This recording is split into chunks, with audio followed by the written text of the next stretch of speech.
From the 915 to H-Town, from the Panhandle Plains to the Valley, and everywhere in between. This is the 50/50 Podcast, powered by College Promoters USA. Join me, Hector Cano, as we cover the Texas high school club and college soccer landscape, along with an inside look at the college soccer recruiting scene. The 50/50 Podcast is a platform about the people and for the people who are dedicated to the beautiful game. College Promoters USA, founded and located in San Antonio, operates as the only family-owned college recruiting company in Texas that brings a truly professional, local, and face-to-face approach to area high school student athletes and their families. If your son or daughter is serious about college athletics, call them at 210-494-6363 or visit collegepromotersusa.com anytime. College Promoters USA, the best investment a parent can make in their high school student athletes. Here we go. It's another edition of the 50/50 Podcast, powered by our proud partners, College Promoters USA. They are America's premier college prep program and high school student athlete marketing service since 1997. Located locally here in the San Antonio area, you can find them in the Ventura Plaza Shopping Center. You can also find them on social media on Twitter at SATX Recruiting, as well as on Instagram at College Promoters USA. And you can also get many more info on the many cool things they're doing and what they're about on their website at collegepromotersusa.com. All right, it's a very special edition. It's the 2-year anniversary. Excited to have an all-star panel here, dare I say, right? So lucky and blessed to have a group of great friends, contributors, day one, people that have been here in excuse me, in many ways in support of the podcast. And so we get to kind of celebrate 2 years here and trying to figure out how on earth we made it this far. So grateful for the opportunity, as we're joined by both Mr. Harry Austin and Coach Rafa Castorena of the San Antonio Soccer Roundtable, as well as our video production analyst, director of video production, I should say, Matt Muniz of College Promoters USA, and the voice of the Lake Travis Cavaliers and one of the main play-by-play guys for the Texan Live, Mr. Mike Youngblood. Gentlemen, how are you? Doing pretty good. Good. Doing well. In a state of shock, that's but also extremely happy to be here. All right. So, Mike, go ahead, get it out of your system, jump right in. Let's go give your 2 years. Can you believe that? You've made it. Give your game ball declaration to Matt Ryan. Tell us what you're talking about here. Minnesota Vikings came back from a 33-0 halftime deficit to win in overtime, 39-36. The Houston Oilers no longer have the record, so whatever might be a painful wound is no more. I kept hope, but that 1% of things that don't ever happen.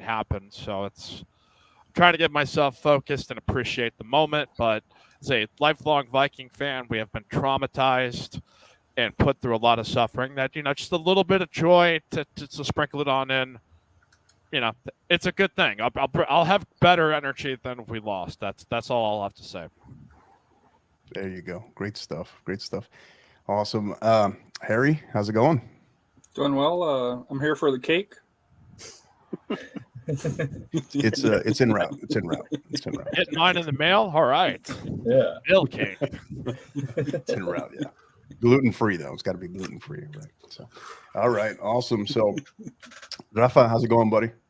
Good. Just surviving the shopping sales at the soccer factory. Yeah, I see. Is that is there a sale this weekend? Yeah.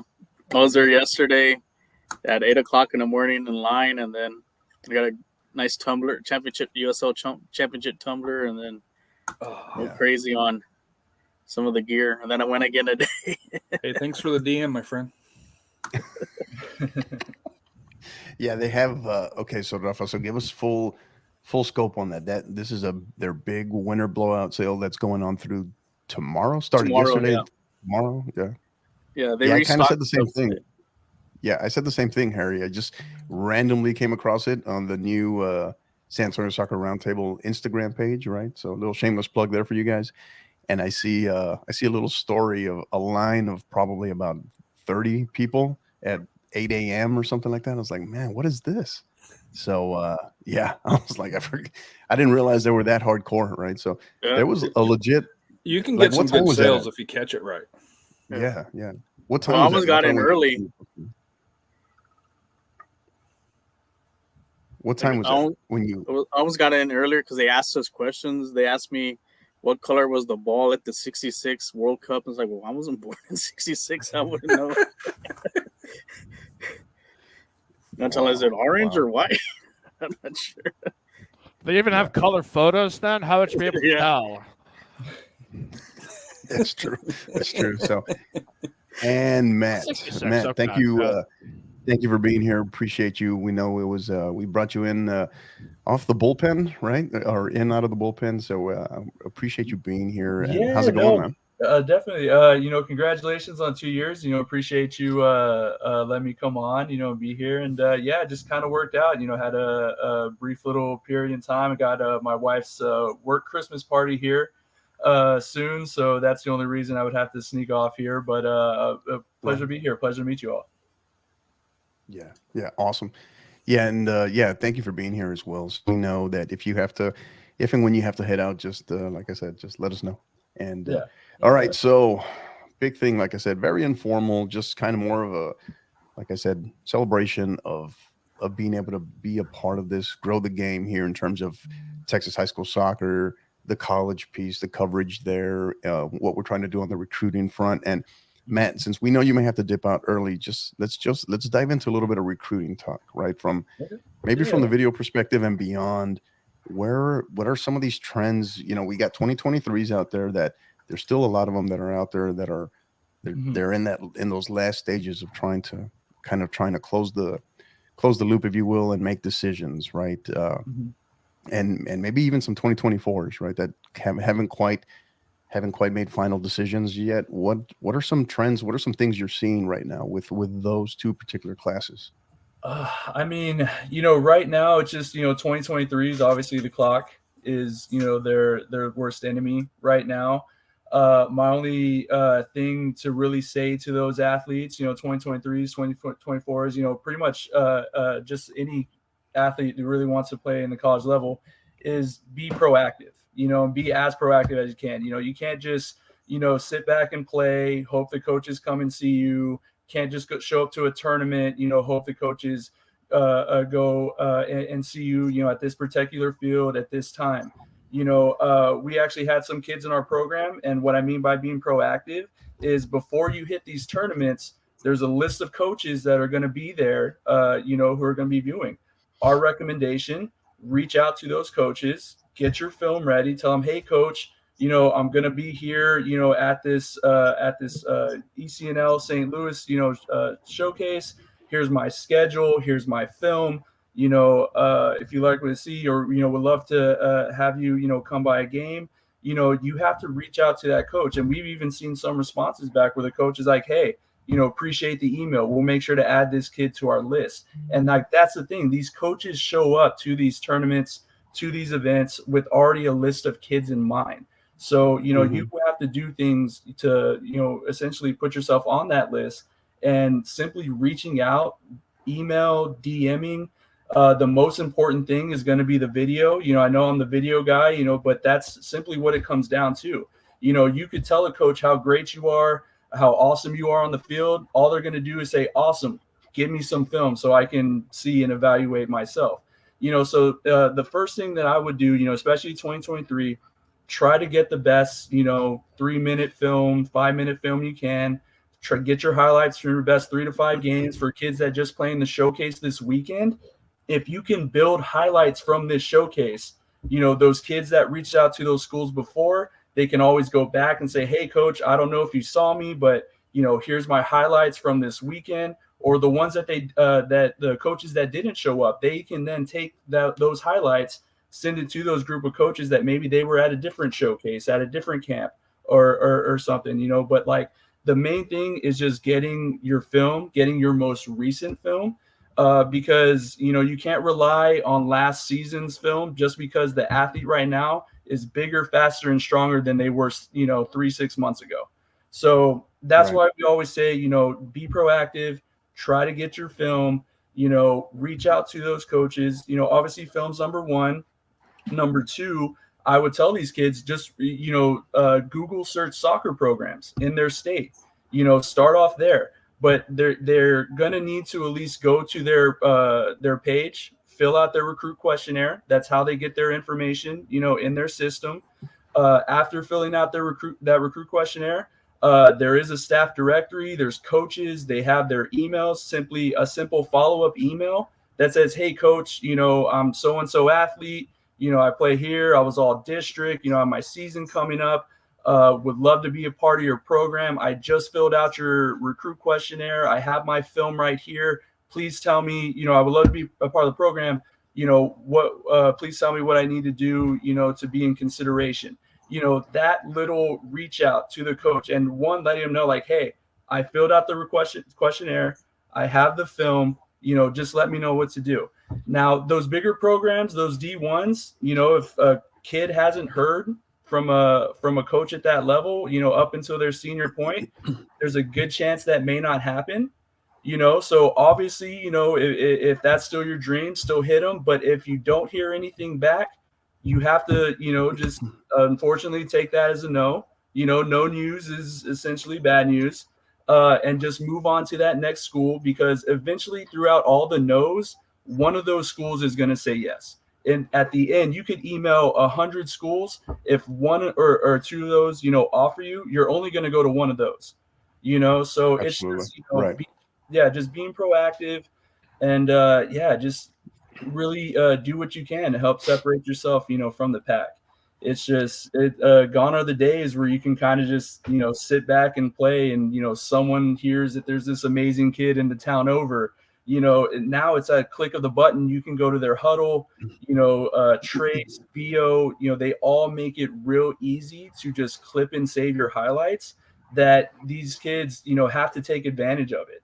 I always say it was ironic that kind of that I became the video guy, because I didn't have a highlight video. Our school back in the day, I graduated in 2008. We were still using VHS tapes. And a couple years gone by. What color was the ball back then, by the way? Yeah, it was it's still the same, but it's crazy. Imagine trying to make a highlight tape, with VHS tapes. And even then too, I went back a couple of years to try to get those, because I try to give it one last shot, go to college. I tried out. Even then, I tried out in front of the coach. I did my best out of the group, was the only one to get that one-on-one, kind of talk with the coach. And the main thing he always led with was, I need to see your film. So just for these kids, just take advantage of those resources, that are given to them, for free by the high school or the club, and simply, save those plays. If anything, you're going to love being able to look back, on the highlights. But at the same time, if you're really serious about, playing at the next level, if a college coach, requests that film, you need to have it to them and have it ready yesterday. So, it kind of all goes down to the film. But at the same time, too, like I said, those questionnaires are going to be huge, and it's simply reaching out to the coaches. And don't just email one. There's assistants, just CC them. Someone may open it. Someone may see it. If the head coach doesn't see it, the assistant might, and if he likes what he sees, that's how things kind of get through the channels. But the main thing is just to be proactive. You can't, like I said, signing day is what, February 7th or something like that. I'm trying to think. Yeah, but I'm checking right now. I'm trying to remember. February 8th, I believe it is. There you go. So most of these kids, especially right now, they have maybe a week or two to get it to coaches before a little dead period happens. These coaches have families. They go back home. They kind of shut it down. But after that, they got, 30 days in January to really do what they can to separate themselves.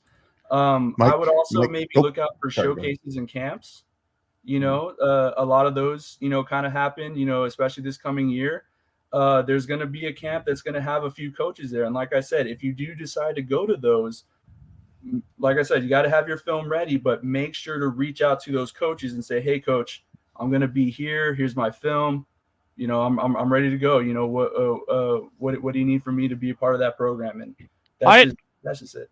I just had a follow-up question is because you bring up using film, and you know, now everybody's got fancy cameras, so you get all these just cool like action shots. Like, what would you suggest as a really good template? Is a huddle film that's good for making the video? Because anybody could just make some super cut to T-Pain in the background, but like specifically to the film, like what have you found that's been really helpful, and what are some things to maybe avoid?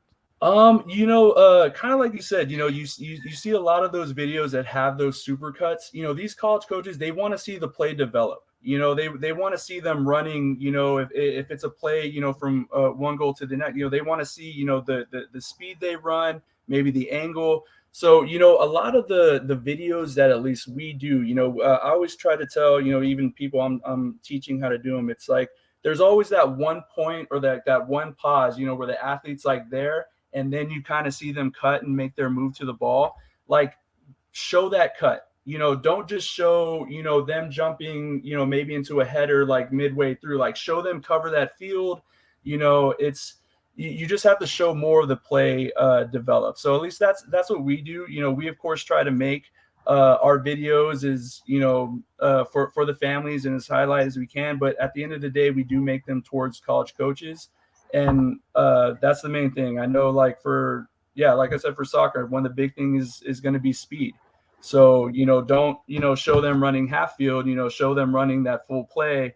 So, yeah, that's what I would just say. Just, you know, show the full play. How long should they be? Like, should they be 5 minutes, 3 minutes, 10 minutes? Like, it seems like that's a tough thing when trying to deal with college coaches you know, it's always tough. You know, a good highlight video, we always say is going to be about 3 to 5 minutes. And, you know, we always say, you know, for, you know, the soccer kids, start off with your best 3 to 5 games, you know, to find some highlights. You know, there may be some other highlights you have in mind in some other ones, but, you know, we always recommend too, we'd much rather have a lot more highlights versus 2 or 3 jerseys versus, you know, 15.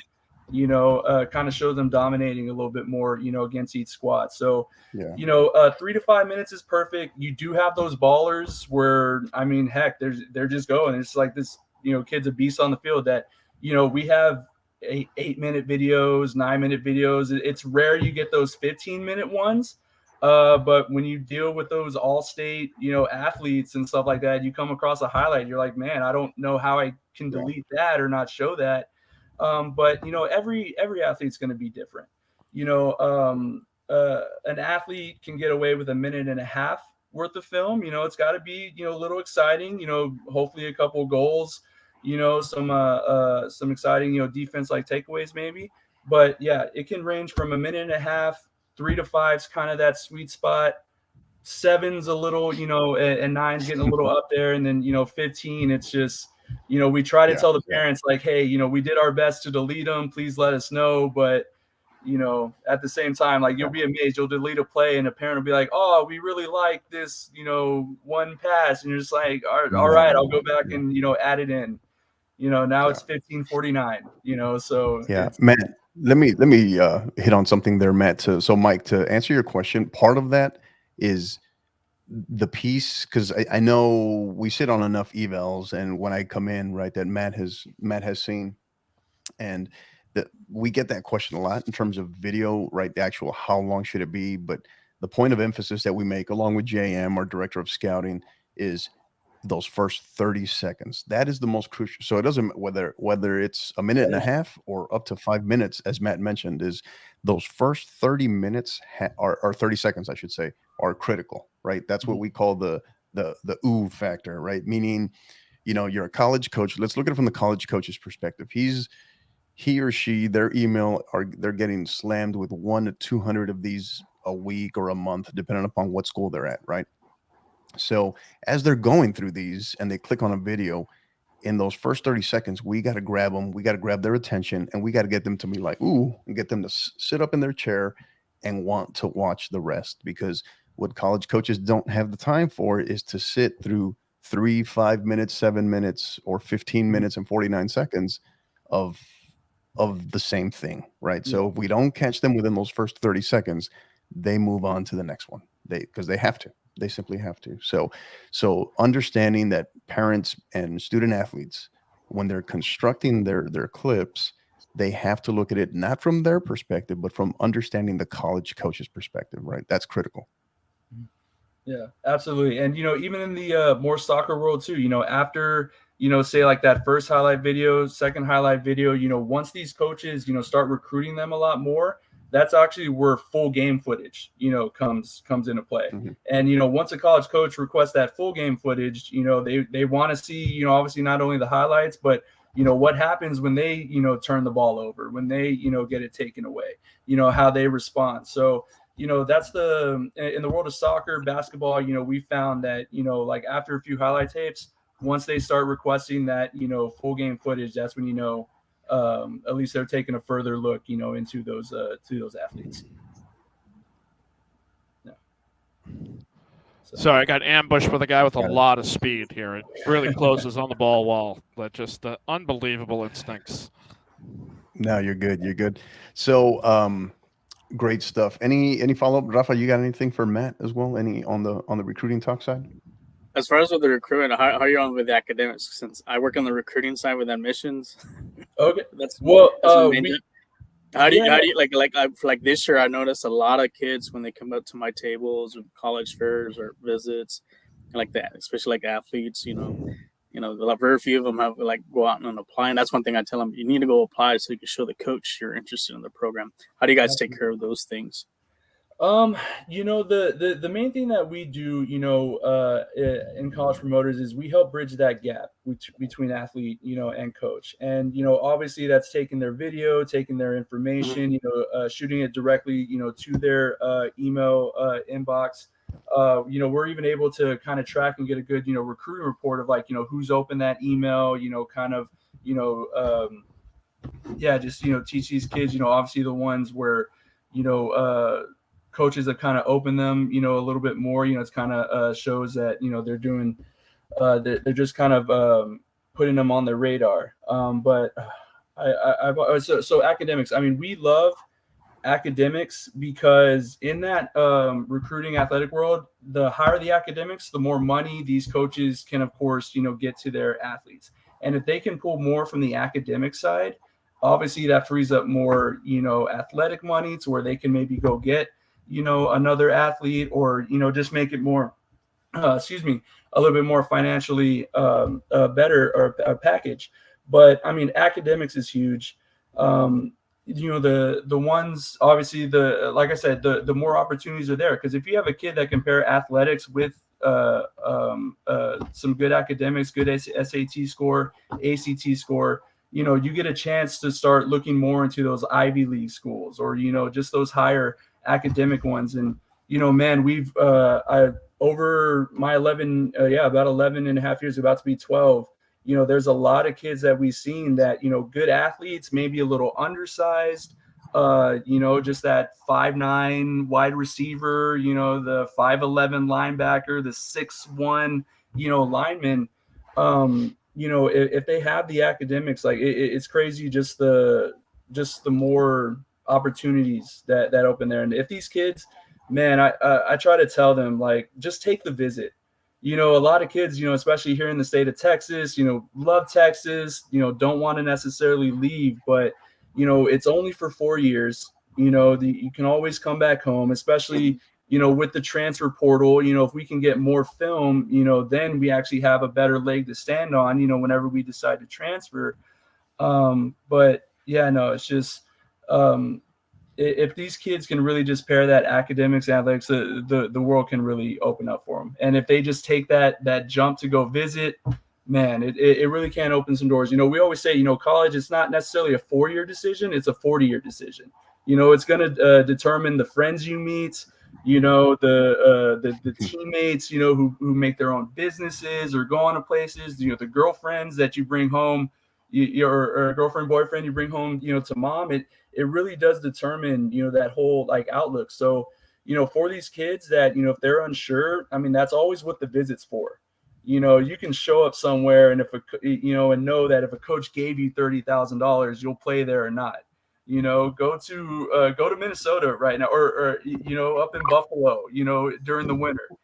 See if you really, really love soccer enough, that you'll go up there. I mean, hopefully they got indoors, but right. Yeah. I mean, and not to make it too much of a plug, but I think, in terms of Rafa's question, we have this discussion pretty regularly in evals. Excuse me. And part of what makes us distinctly different at College Promoters USA is the emphasis on academics. I know Matt has seen it a handful of times. We bring in, JM and myself will be in there in an evaluation with a parent and student athlete, and we're 15, maybe 20 minutes in, and we haven't even started talking soccer yet. It's exclusively academics, right? Where are they at? GPAs, transcripts, what track are they on? Because that matters, right? Honors courses, AP or IB courses, where they're at in terms of current GPA, but also progress, right? Sometimes we have student athletes that maybe they come in with a lower GPA, but what their transcript also reflects is the progress that they've made in maybe the last year to year and a half, right? So that's important as well. So, but yeah, academics, name of the game, is the absolute name of the game, right? Because that in itself can get you into certain doors that you normally couldn't, right? Regardless of how great of a soccer player you are, right? So very important. And one of the things that I like to highlight, our president, as Matt knows, Mr. Greg Smith, his wife she's a senior administrator in one of our local school districts in the San Antonio area. So academics is an extremely important piece there at College Promoters USA, and something that makes College Promoters USA distinctly different. So, yeah, but I think so. Yeah, academics for sure. And I was going to also mention to Matt that, hey, there's absolutely nothing wrong with 5'9", man. I know you're picking on 5'9". Absolutely nothing wrong. No, not at all, not at all. Yeah. I was the 5'11" lineman. So sorry. Yeah. But yeah, I know shortly before we let you go, Matt, no, you're good, Matt. I'm just messing with you, but just wanted to thank you for being here. Appreciate it. And for, one of the things that I want to share with our listeners as well, we have Mike and Rafa on here as well. And I know Harry will be back with us shortly, but I get to see Matt in the office stare at a screen and just working on videos for 9-10 hours a day. That's, we're blessed to have him at College Promoters USA as our director of video production. He's one of the best in the business. He's out there. He's filming stuff regularly as well in terms of some of our student athletes. But what I wanted to do here is kind of give Matt an opportunity, give him the floor to maybe highlight one or two, both on the male and female side, the San Antonio area soccer athletes maybe that you would like to highlight, who you've been working on film, who hasn't signed yet, who maybe isn't quite a household name yet, but that's one of the things that we're going to work on College Promoters USA. Maybe a plug for one or two athletes right now. Oh man, I of course have been working on a few. I'm trying to pull up the list here, at least from this past week. But like I said, we had there's maybe someone that just jumps out to you. Someone one or two. Man, some local kids, Boston Babiars, Aiden Sanchez,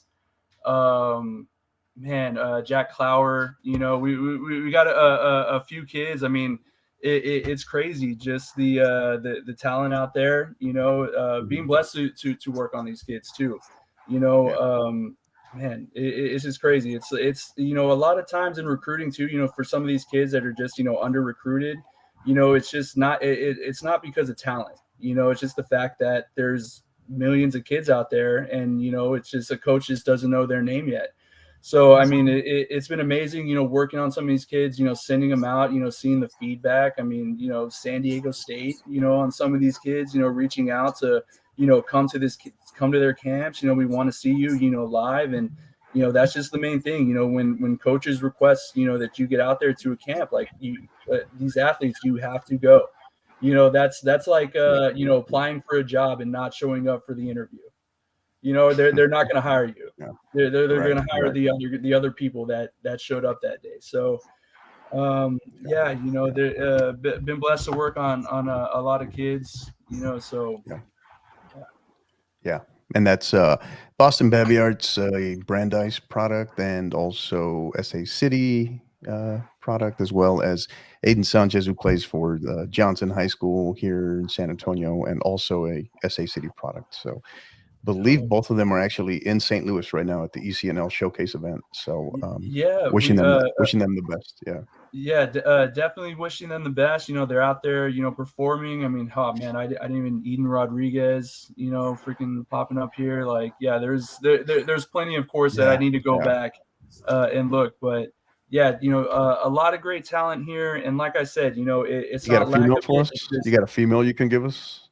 One that kind of stands out to you recently that you want to give a shout out to? Kind of in the more the Nevada world, we not only do we work with kids in Texas, but we also have some athletes, franchises, Nevada, Missouri, Oklahoma. I was just working on one, an Alyssa Turco, a 5'10" defender, out there in Las Vegas. And I mean, she's, a beast, a defender on her high school team, but midfielder on her club, just 5'10" coming in, some headers for goals. I mean, she's got some nice free kicks to show as well.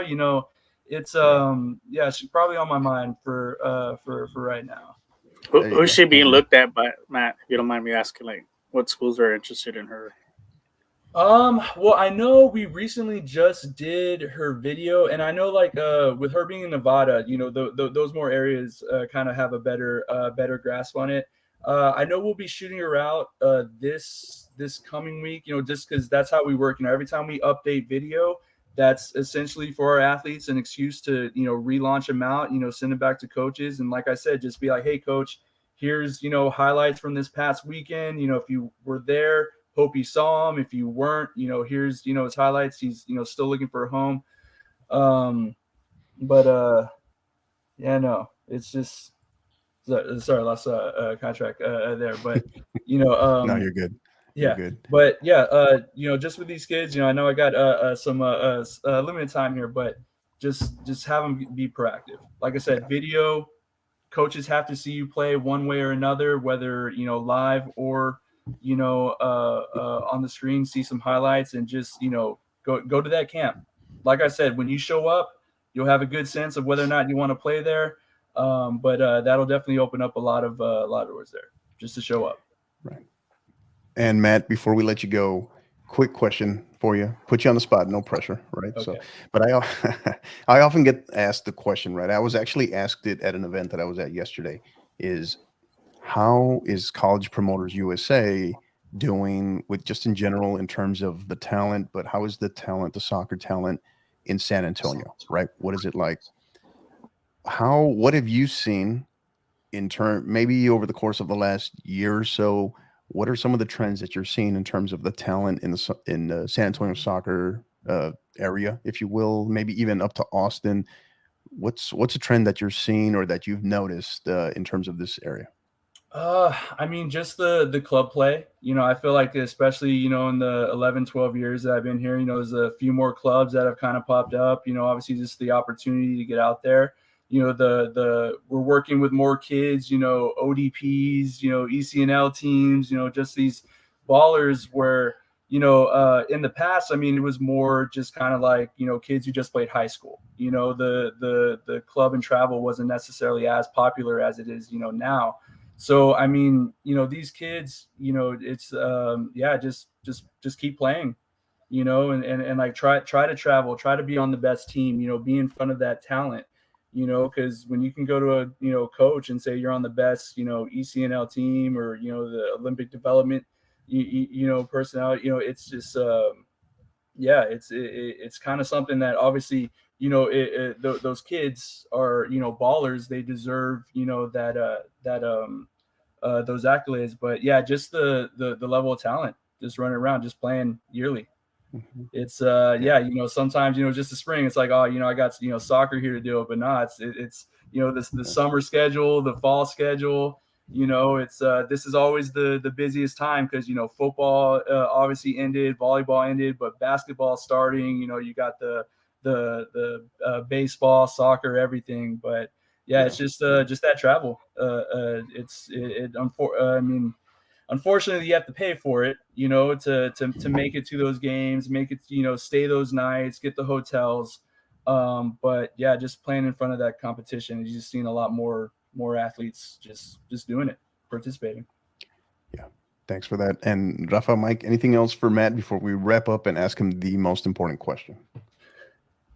I'll just congratulate you that I've tried to do a lot of video and editing, and the fact that you're not crazy, I've completely lost your mind at some point. I got to commend you. You got to be a pretty strong-willed person and focused, because it's a very meticulous process going through highlight clips. And I've done some of the past, but it's like, boy, you're gonna be a patient person. So definitely do appreciate it. A lot of minutes in front of the screen. The fact that I'm not wearing blue lit glasses right now, is probably something I should look into here. My wife would probably appreciate it.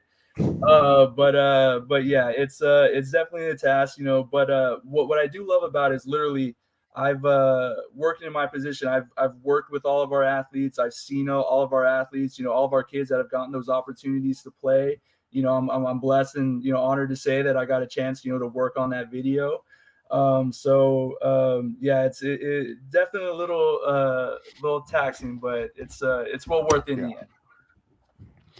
I thought you were blessed and honored to have worked with me, but no, that went a different direction. So sorry. Hector, of course, the number one blessing. Always a blessing. Oh, okay. Yeah. Now, hey, want to wrap up and get you out of here. A special thank you. Give my best to your wife for sharing you with us for a little bit. We know you guys got to run, but and also, want to put it out there, wishing you the best of luck, as we know you've got the hopefully inside of maybe T-minus a couple of weeks, 2 weeks, something like that, as far as the birth of the first one on the way.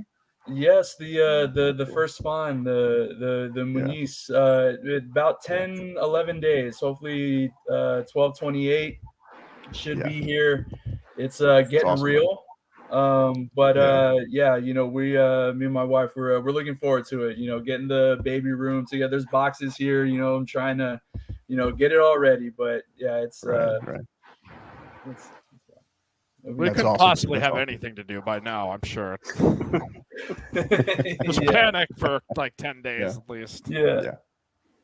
We got the US, the Team USA kit is on the way. The Liverpool kit, Real Madrid kit, they're all on the way, man. They're all on the way. So San Antonio FC kit, baby kit, they're all on the way for the little ones. So great stuff. So, and last question before we wrap up, kind of two things. Any thoughts, shout outs, anything you want to share with us, final thoughts, anything, and also thoughts on tomorrow's World Cup final score line. Who do you think wins, Argentina and France? Oh man.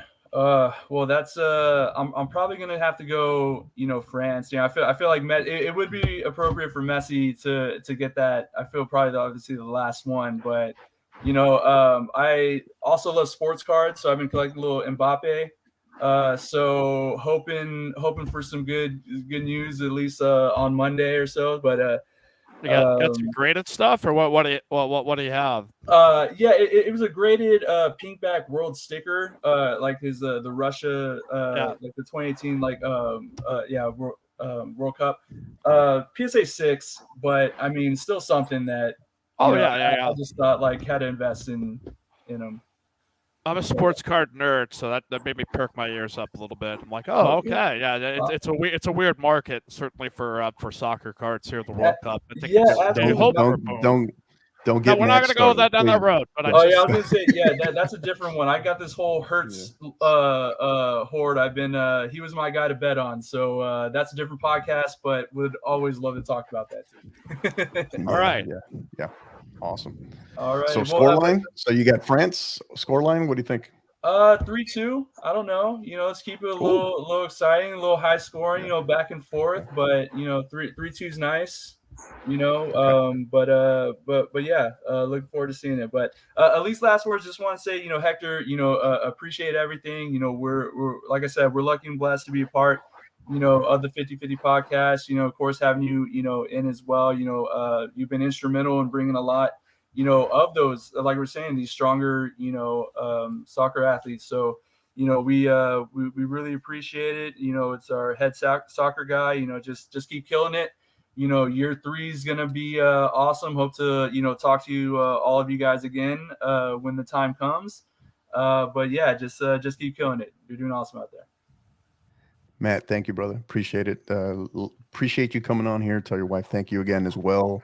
And yeah, likewise, blessed to be able to work with you. So thank you for all you do for our student athletes, all of our our College Promoter USA athletes, in terms of what you're doing in terms of the film and helping them shine, because you play a very instrumental role. So thank you.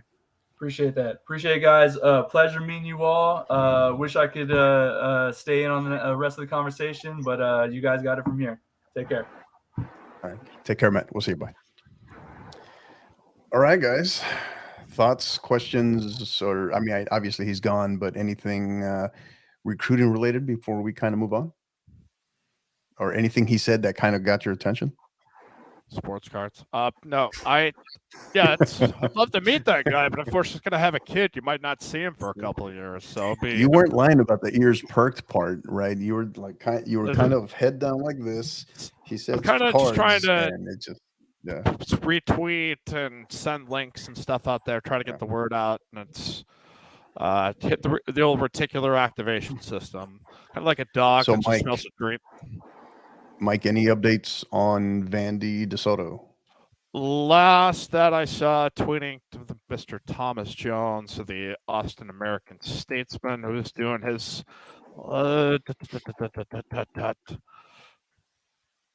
I've got it like here in a second. Last was 21-10 at halftime, and it's 35-17. 30. Okay. DeSoto has 514 yards of offense and those 35 points. They're just a beast. Fourth quarter? Is that fourth quarter already? End of the third, so just about to start the fourth. Yeah. Gotcha. Good deal. Rafa, any thoughts on what Matt dropped, or in response to your question? Anything he said get your attention? Just like I said, the kids just have to be, like I mentioned, proactive. Getting the ball rolling, especially starting your junior year. I know, like me, working on the kind of the academic side with the applications and so forth. If they're really serious, they have to show the coaches not only on video but also doing your SAT scores, your academics, what classes you're taking. It's a process, but never sell short where you're going. Not everyone's going to be D1.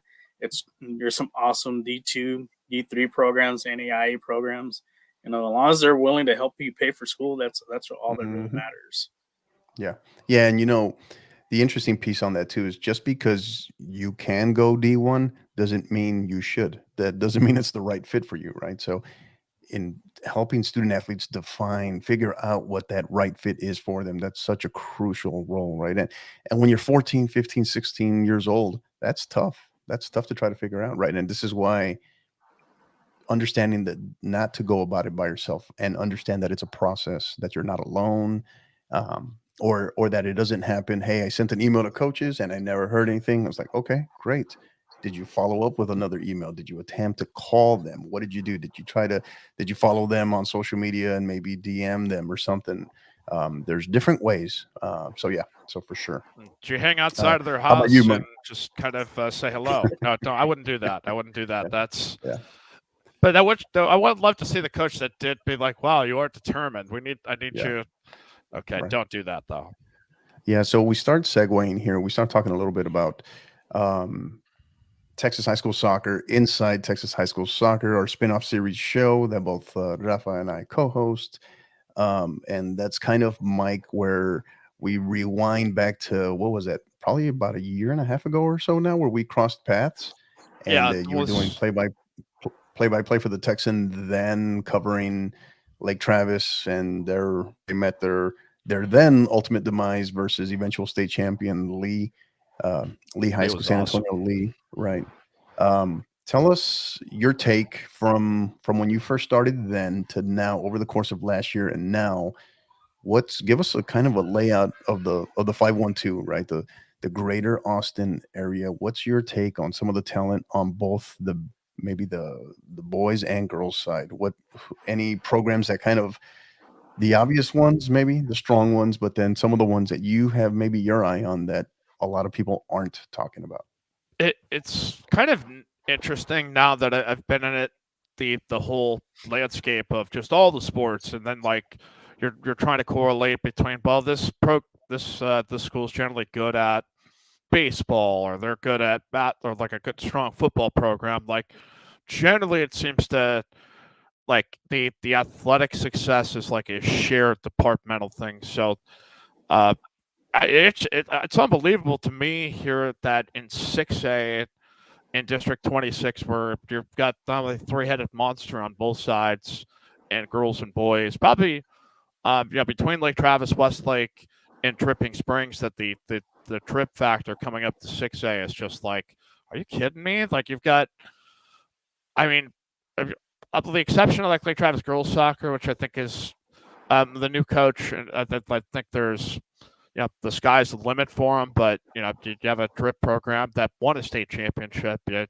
had programs that have gone far at the very highest level to represent Region 4, and it's so hard to try to suss up it now because of the a lot of kids that you have to replace. But I think drip girls, or excuse me, women's soccer, they're just loaded, and I don't think there's going to be any question that they're going to step up into 6A and be as competitive or at that same level. So, which has been like a thought exercise for me as to like, okay, what happens when you go 4A to 5A, 5A to 6A? Like, I mean, if you can be really good in 5A, you're generally going to be really good in 6A regardless of the sport. So the trip factors just keeps things really interesting for District 26.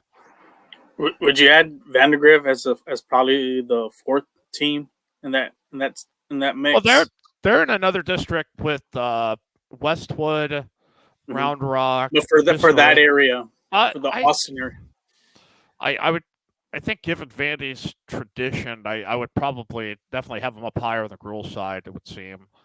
The boys, Lake Travis beat them in the regional quarters.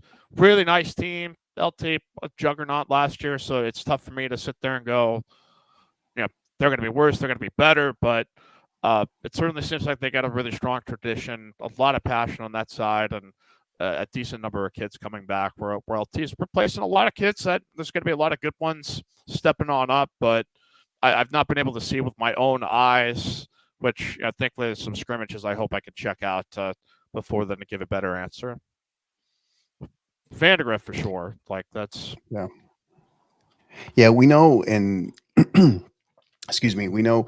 So obviously, heavy scrimmages going on right now, but tournament play picks up right away, right out of the gate in the next 2 weeks. Inside of the next 2 weeks for those first 2 weeks of January.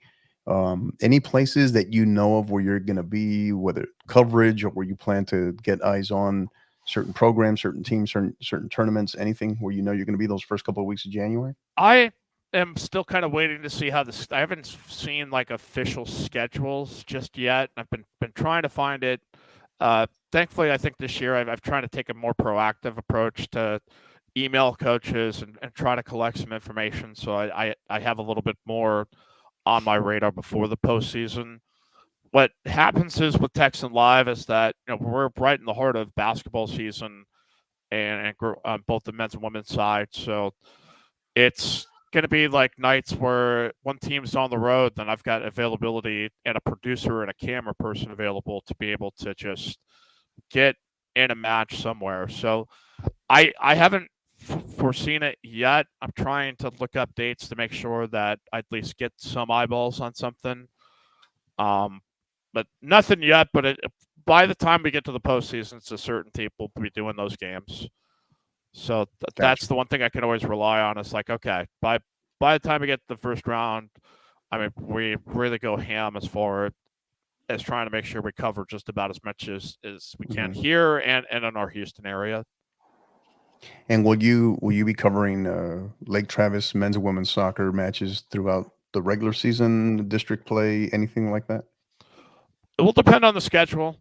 Like last year, I was able to do one regular season match for the women's side for LT, and then the last match of the season they had against Westlake. That their coach still says that was like one of my more epic broadcasts. So that always nice to hear that. Yeah. But now that's a little bit more on my radar. It's something I'm probably going to push my producers more for. Is that if we have somebody else that might be doing a basketball game, that I'd be like, you know what, let's, that might not be as big as doing a Lake Travis Drip or Lake Travis Westlake or something like that. So I am setting my sights on it, but this is such a week-to-week business of stuff that you try to get prepared and scheduled for. So I'm getting my homework in, and appreciate the help from you guys to get me up to speed. Yeah. Big shout out also, by the way, speaking of Lake Travis, Coach David Bammel, Will Maloney out at Lake Travis. Will Maloney getting the promotion and shifting over to the women's side of the house. So shout out to them. Good luck to them this year, since, obviously we know you're the voice of the Cavaliers. So give them a little shout out there.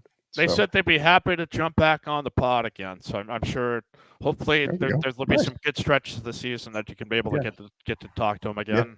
Yeah, I did have a chance to talk to him a little bit, not as much as I would have liked in Galveston at the TASCO, Texas High School Soccer Coaches Convention. But yeah, for sure. Rafa, you got anything else for Mike?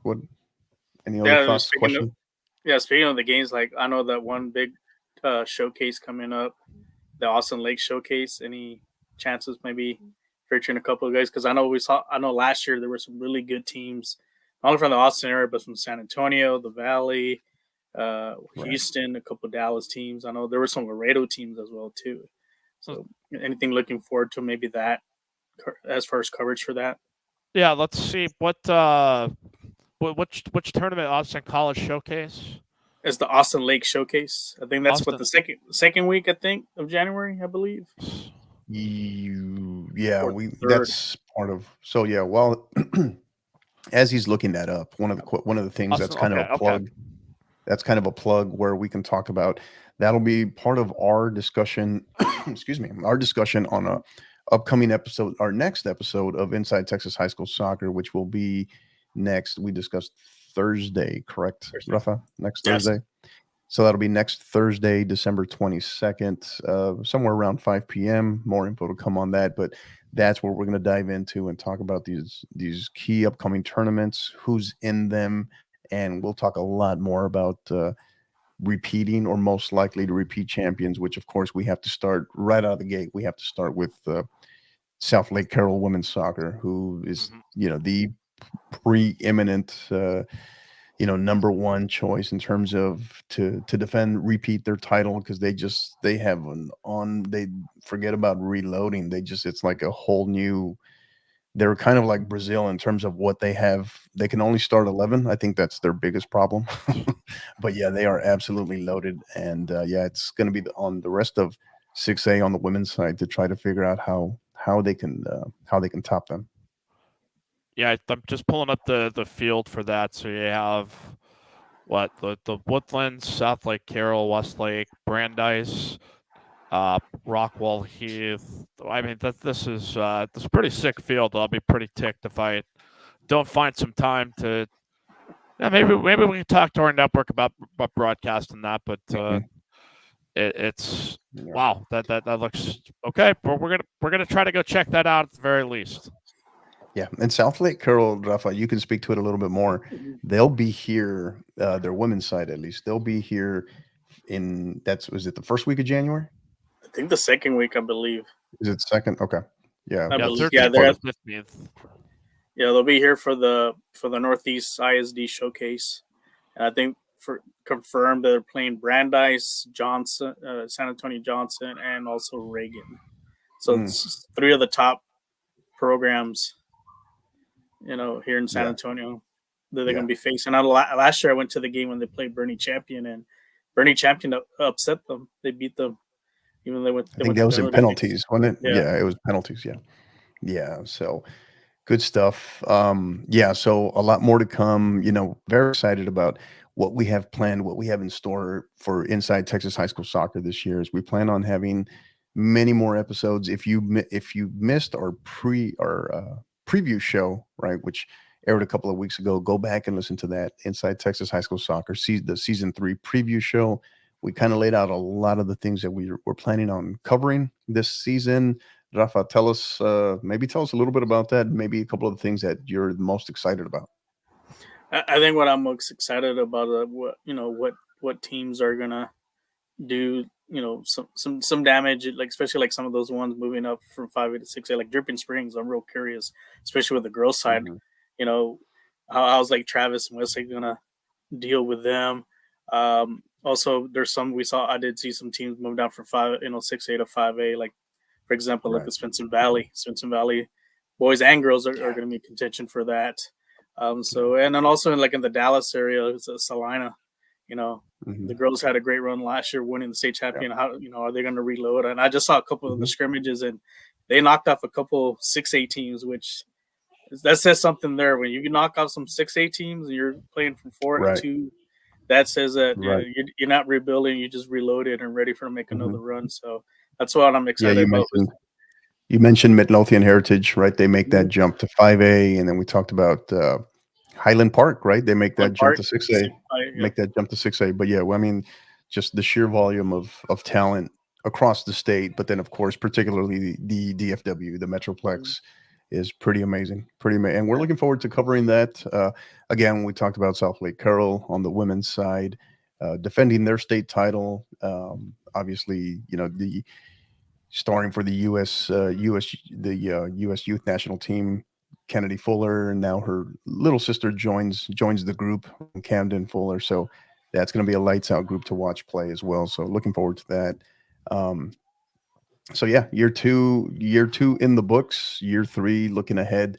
Excited about many things that we have on the podcast. Some of the many great episodes. We will be recording pretty regularly during this holiday break as well. So look forward, as we mentioned, next episode of Inside Texas High School Soccer coming up on Thursday, December 22nd, with both Rafa and I.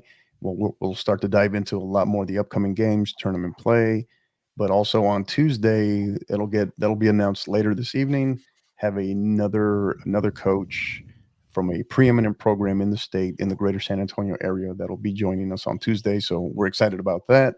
And then we got a couple of other programs as we continue to showcase a great list of 4A programs around the state the following week as well. So looking forward to that. The World Cup talk, Mike, thoughts, the big game, what your takeaway from what you've had the chance to see so far, and then of course the big game tomorrow.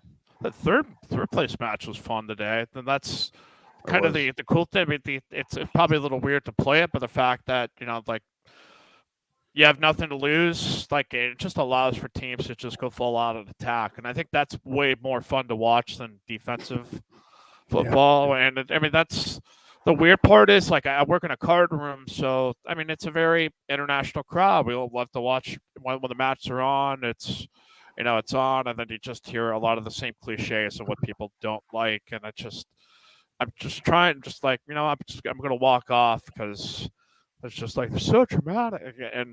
But I think it was kind of cool to see that Austin, I think, was in the top 5 nationally as far as TV ratings to watch the World Cup. That they were on multiple occasions, at least for the U.S. game. I did see that. Yeah. At least for the U.S. game. So I don't know if the broccoli being in town now has made it more. That's what you called it before, the trees, anyway.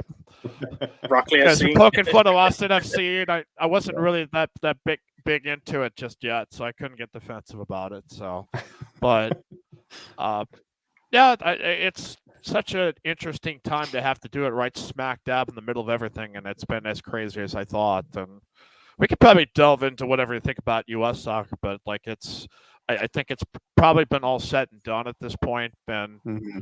It was still fun to watch, man. It seems like they're getting somewhere, but it's still, you talk about it in comparison to the elite programs. It's it's still a long way to go. Yeah, very much a work in progress, and I think everybody knew this going in. That first of Yeah. all, it's like, hey, we qualified, so thank goodness after what after what happened in 2018. But then also that I think what people realized, because we had been so removed from the qualification process, was that how you perform in qualification doesn't necessarily determine how you will perform in a World Cup, right? I.e., Canada, Mexico, and Costa Rica, right? Even and Costa Rica had, they had a result there that shocked a lot of people. But you look at Canada, right, and who they overwhelmingly ran away with the Hex in qualification, but yet I think didn't have what they had one goal, I think, or they allowed. So yeah, they had one goal, and I think they allowed the second most behind Costa Rica. So yeah, so it's always a mixed bag, but I think everybody knew going in terms of the U.S. men's national team, that this roster and the reconstructing of the program was obviously far more about 2026. So what they do over the course of the next 2.5 years, considering they won't have to go through the traditional qualification process since they receive an automatic bid for United 2026. So there's talk about the Copa America, and I that think it'll be that's a done hosted. deal. Is it official that they will It's a host done it here? deal. Yeah, we're gonna host Okay. it here. Yeah, because Yeah. Ecuador pulled out.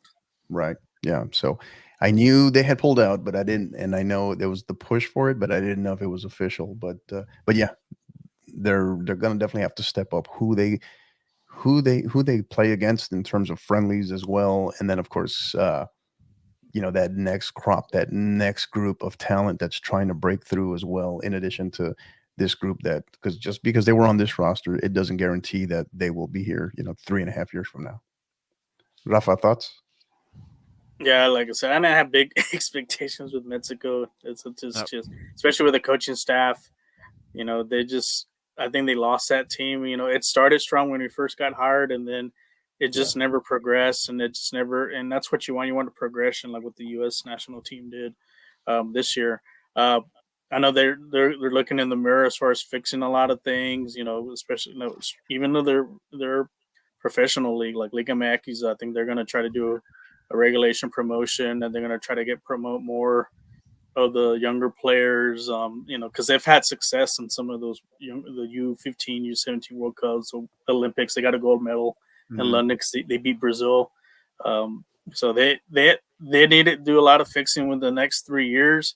Hopefully, like I said, Copa America will help out, kind of play some tougher competition. I think that's what it's like. And I think ever since UEFA adopted those League of Nations, it's kind of hurt both the U.S. and Mexico to play some of those top European teams that they normally would at that time, those time of years to schedule. Right. Now it's, you're kind of just stuck either with the Caribbean teams, and also some of the South American teams, which, Brazil and Argentina, they want to fly up to the U.S. or Mexico, they're going to ask for a big payday, in order to go to those games. So they got a lot of. Yeah. Thoughts on the Luis Enrique rumors for Mexico? Yeah. Scale of 1 to 10, a 10 that 10 you think it's legitimately serious, a 1 is 5. Like, no. I say 5. Yeah. I mean, he's a great trainer. I mean, but the tiki-taki work, in the World Cup, the problem, but like I said, the problem that Spain had, that they just didn't have a number 9. And that's the same problem with Mexico right now. They had a number 9, but until he got that bad head injury with their Wolverhampton, he's never been the same player. So they got to fix that. There was a lot more going on with Mexico too. When you had, Vela had zero interest in playing, for the selection as well. The kind of falling out, with Tata and Chicharito as well. So there was a lot more going on there as well. But in terms of number 9s, I mean, you can make that same argument for a handful of teams, right? Look at the US, right? The US couldn't figure that one out either, right? So yeah, that's always a tough one. That was a head scratcher leaving out Ricardo Pepi out. Yeah. And I wonder if Pepe's kind of second guessing. Maybe I should have played for the Mexican national team, and I've probably been the starter. That's a possibility. Yeah. kind of curious because I read Twitter, and I also have to accept that Twitter's crazy, and the people who are loudest and most opinionated aren't necessarily rational as far as how they view coaching and how they view tactics, and just, it seemed very toxic to a degree. And then there's threads out there accusing Burkhalter of kind of being a product of nepotism.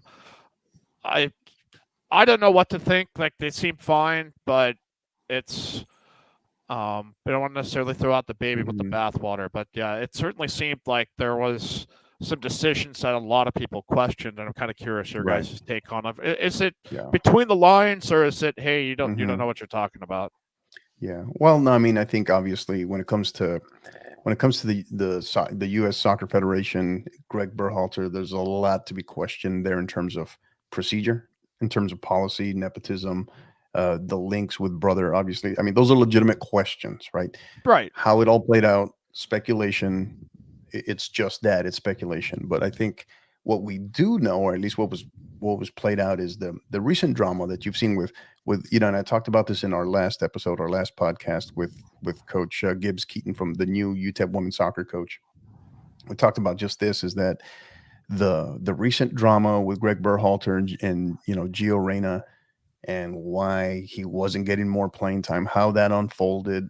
So be it. I mean, maybe it's not a big story, and it was handled in-house. But I think the moment, he's at this symposium and he puts it out there, and he thinks it's off the record, which I think is naive on his part, right? Because these aren't journalists per se that he's putting it out in front of, but he's at a leadership symposium, and he talks about it. He talks about it knowing full well that everybody's going to put two and two together in terms of who he's talking about.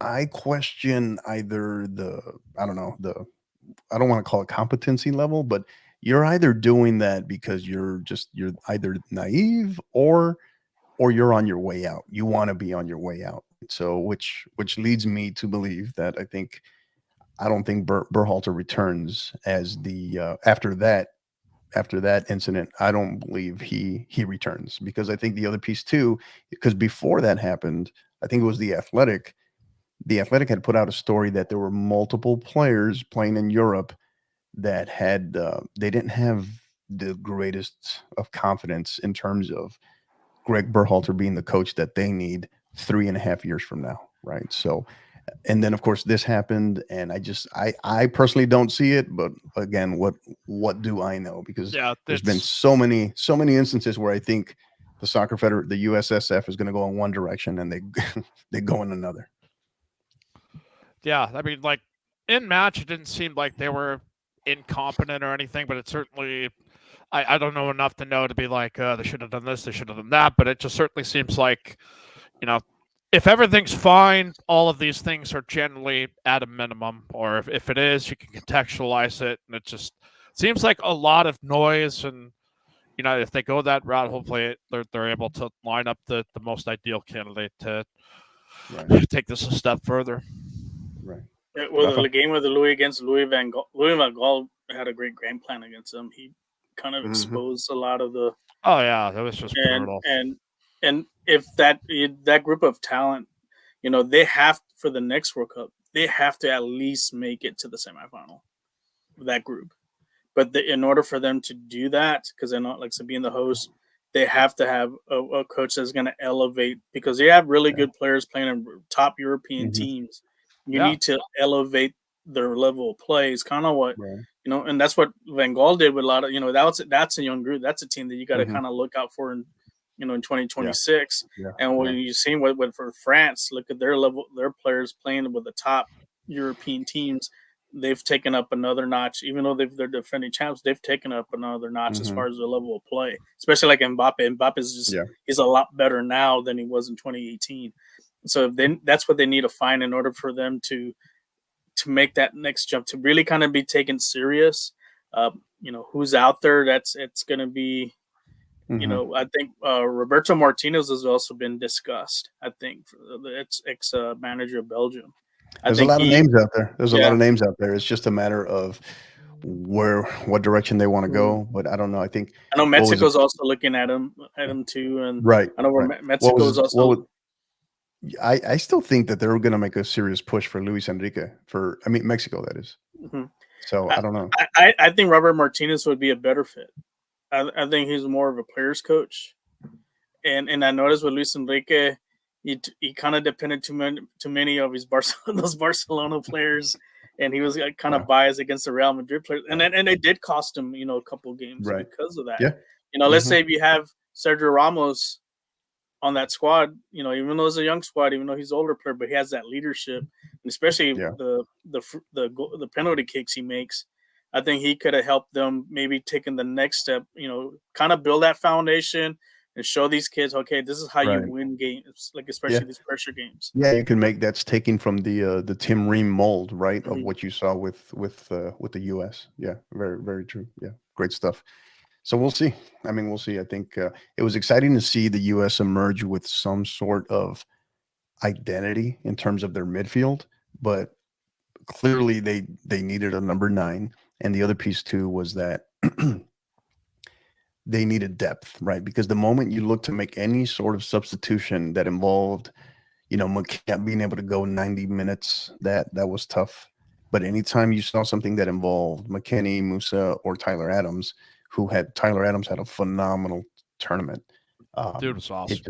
There was this massive drop off in terms of depth. So depth is the other thing, right? So yeah. So we'll see. But I think, as I mentioned in the last episode with Coach Keaton, is that I feel my takeaway from this particular World Cup is that this is the World Cup where the emphasis on possession finally died, right? Didn't matter. The perfect example was the Netherlands and the U.S., right?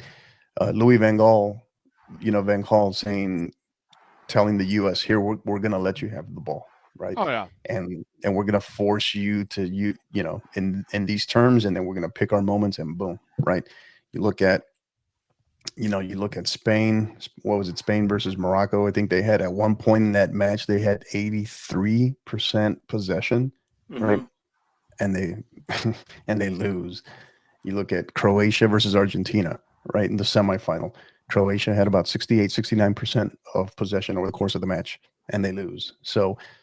And you saw that was a consistent piece in this tournament where you had team. You look at how France plays, right? France can kind of play you a certain way, and they're going to let you have the ball, and they're going to pick their spots, and they're going to be vertical and explosive. So yeah, I think that's my big takeaway. It's kind of what we saw here in San Antonio with our local team at San Antonio FC, the USL final against Louisville. They won 3-1. But they only had 27% possession, and a very very bad passing, accuracy too. And I think that's kind of the trend. I guess you can call it like the run and shoot type of offense of soccer. We're gonna get up the field quick, but we're gonna pick our spots. We'll let you keep the ball, but we'll pick the spots, but we'll make you pay. When we have those opportunities and so forth. Then I'm actually starting to see a little of that is also in the high school level too. Some teams are absorbing, right? Keep the ball, we'll absorb it, but they have fast enough players to get up the field and get the ball up quick to exploit a lot of those spaces. Yeah. All right. Well, let's. I know, Mike, we got to get you out of here too. So let's go ahead. Let's wrap up. So. Final thoughts on tomorrow's score lines. I think Rafa and I are pretty much sitting on the same thing, but thoughts, who wins, what's the score, Mike? All right. And remember when Hank Scorpio asked Homer Simpson when he's like, hey, what's your least favorite country, Italy or France? And Homer says Italy, and he's like, nobody ever says France. So I'm gonna take that approach. Argentina wins 3-2. I'll probably be pulling for Argentina, though it looks like I have the flag of France. It's actually Iowa, so that's been standing right there, right in front. But my head says France is probably significantly better, at least enough in this match. But I'm going to be pulling for Manu Ginobili's Argentina squad. So a lot of love for Manu. So a lot of love for Argentina. Everything. There you go. Rafa. Yeah, I'm going France 3-2. I think France just has too much offense, but I think the key is going to be the midfield. And Rabiot's been playing. Rabiot, even though he's been a headache on the club teams, he's been playing great in the in the World Cup. Isn't it amazing how that works? Yeah. I guess his mom is doing something right for him there with the Champs. Also, Griezmann's been kind of like the lost soul in Atletico Madrid and hasn't really done anything ever since he went back after that bad spell with Barcelona. I think he's the key of this game. He really makes that team run, with his passing. He does a lot of the dirty work when it comes to their attack. And then kind of the breakout star for them is Tchouaméni. If you ever watch him, he took over a legend in Real Madrid for Casemiro, and Tchouaméni's been playing really good with Real Madrid. He's really stepped it up, and you're seeing that all with the French team, especially that goal he scored, that first goal in that semifinal. So keep an eye on him. He's probably going to be one of your next breakout stars from the midfield. He's going to be taking over from Modric, and then once Modric retires for Real Madrid. So I think I'm going to give the edge to. I think we'll go extra time, but it'll be 3-2 France. Yeah.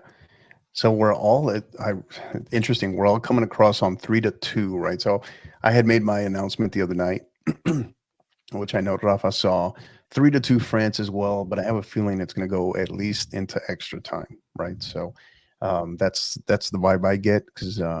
But yeah, I think who gets the first goal, I think determines how this starts to unravel, right? But I think that France, if it kind of comes out like a heavyweight, or not a heavyweight fight, but a traditional boxing match where, hey, we're going to feel each other out these first 30 minutes or this first half, I don't know.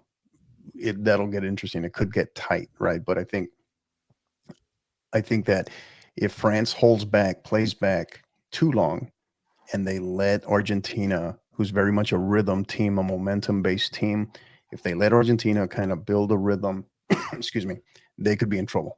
I think they could be in trouble. And of course, anytime you Messi, anything is possible. But I think two significant factors in this match.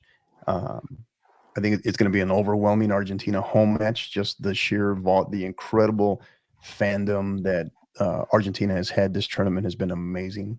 And then the other piece too is when all things are maybe equal in a tight match. We talk about Deschamps for France. We look at the managers. I think at some point this could come down to coaching. Scaloni has done great for Argentina, but his experience level at this stage, in comparison to Deschamps, could be the difference. It could be a huge difference here that I don't think enough people are talking about. So we'll see. But I do have it pulling for Argentina. I named Argentina as the champion before the tournament started, and then they turn around and drop one to Saudi Arabia right out of the gate, and I was like, oh my God, what have I done? But here they are, and but I have 3-2 France. So we'll see. It's kind of one of those where, I think I might be right, but I hope I'm wrong, kind of thing. So we'll see. This could be the game that Mbappe gets out of Messi's shadow. I think this is the game that if he wants to get out of his shadow, this is the one to do it. Yeah.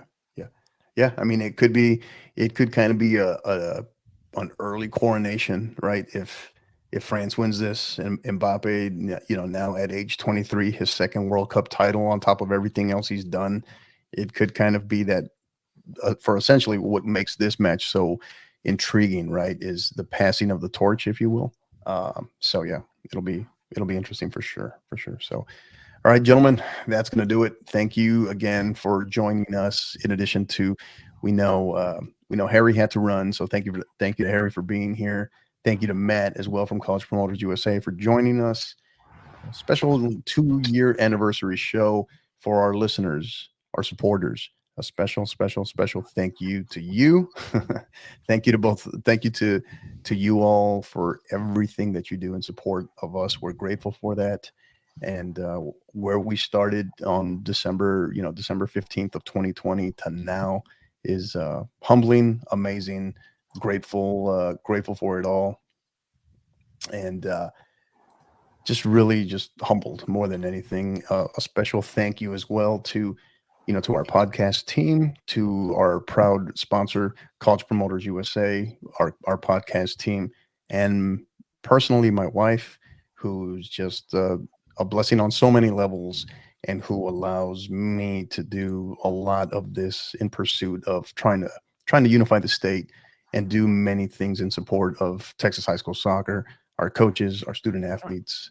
So thank you to her as well. So love you and grateful for you as well. So, all right, guys, thank you. A big thank you, of course, to Rafa and to Mike as well for being with us, along with Mike's special partner in crime there. Who is that, Mike? Who do we got Chaser. here? It's Mike Foster. I've had him for 9 months now. I've not been able to find him a home, so I'm his best friend. He would like to say goodbye. I guess he didn't really want to, but I made him. So it doesn't pay any rent here, so it's got to be good for something. Yeah, I get. Awesome.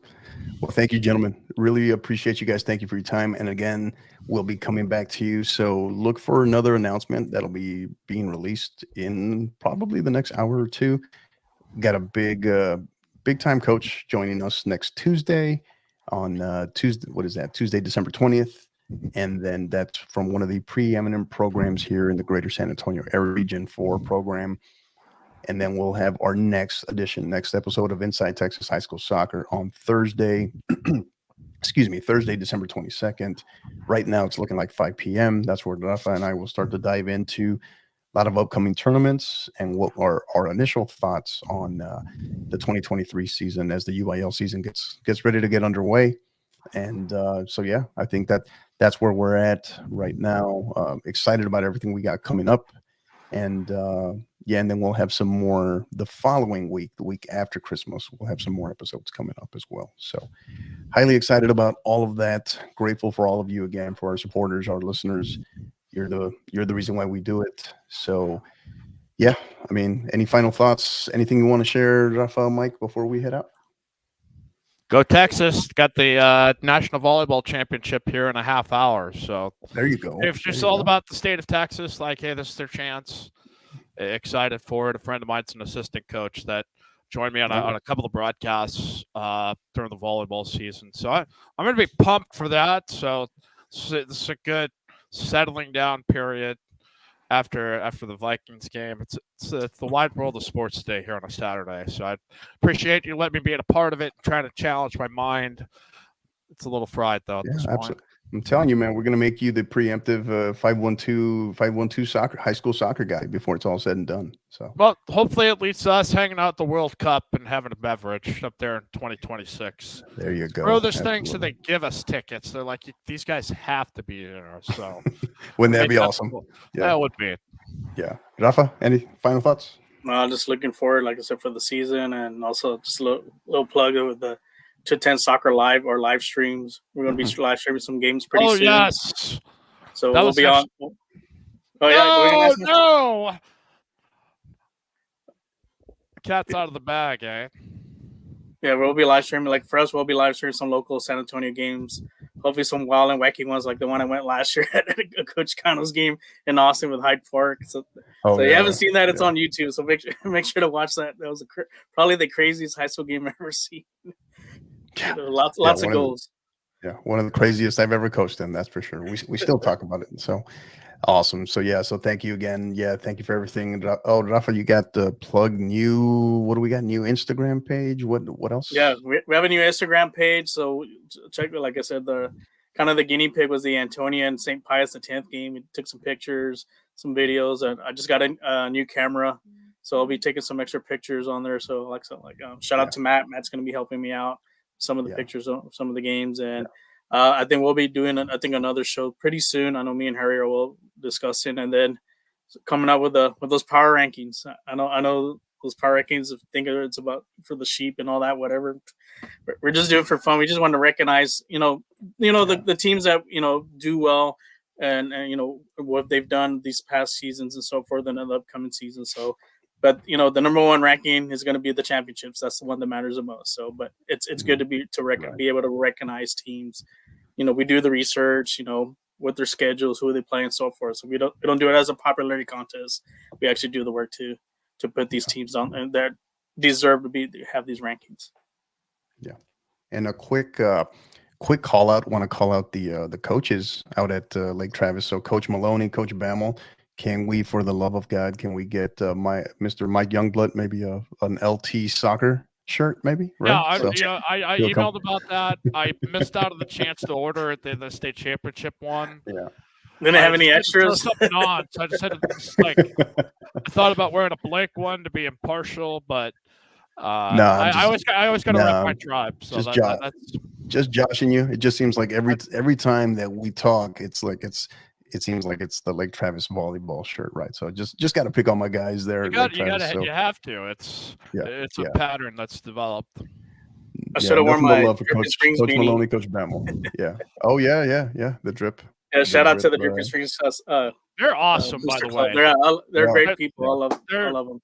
Yeah. I emailed both the coaches, got back just a ton of great information. So it's I'll expect to hear from more coaches as they come back from winter break. So, right, yeah, awesome, great stuff. All right, that's gonna do it. Let's get out of here. Again, for listeners, supporters, thank you for everything. 2 years, it's been great. Looking forward to year number 3. Again, you can find us on social media on Twitter at 50_50pod, as well as on Instagram at 50_50 podcast. Also on YouTube as well as on Twitch. So go on there, like, subscribe, follow. Please follow. That's what helps generate more content that we can do. You can find us on all major podcast platforms. Thank you again for everything. And as you know the routine by now. Until the next time, keep downloading and keep listening. You've been listening to the 50/50 podcast, powered by College Promoters USA. Help us continue to grow by liking, rating, and subscribing on all major podcast platforms. And don't forget to follow us on Twitter at 50_50pod, on Instagram at 50_50 podcast, as well as on YouTube at the 50_50 podcast. Until the next time, keep downloading